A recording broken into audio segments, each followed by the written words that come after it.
So guys, galing ako ng palengke, pero hindi ako nakapag-vlog kasi nalobat yung phone ko. So, ito yung mga pinakita ko sa inyo. Yan.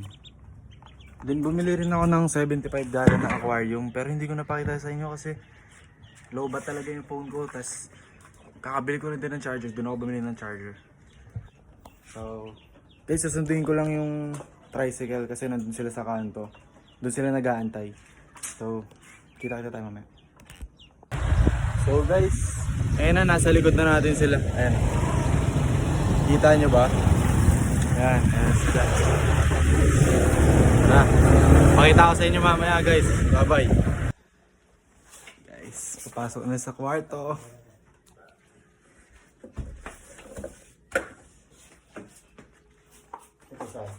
Dito pa. So wait lang guys. So guys, ayan na siya. Tatanggalin lang natin yung tubig na to. So, lilipat na natin yung dalawang arwana na yan. Bye bye guys.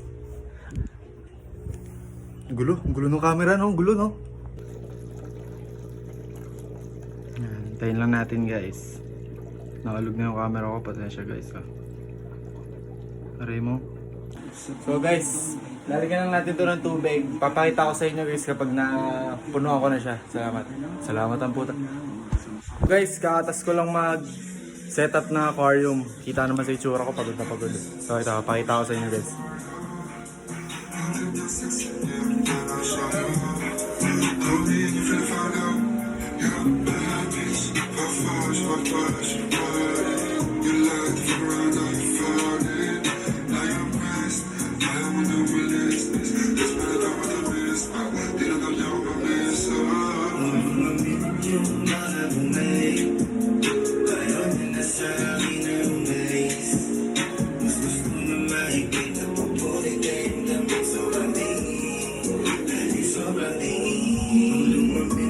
Guys, papakita ko sa inyo ng ayan, ng ganyan, malayuan.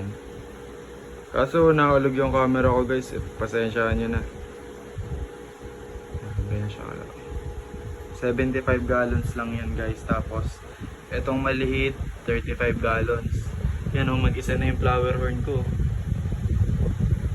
Tapos yung isang flower horn ko guys, binalik ko na lang doon sa may aquarium. Ay, din sa may pet shop. Sayang naman eh, para at least may nag-aalaga pa din. Tapos ayan o, dito na sila. Sana hindi sila may stress sa tubig. Kaka-change lang kasi ng tubig guys eh. So ayan lang, dito na po magtatapos yung ating vlog guys. Sa susunod na lang ulit, bye bye.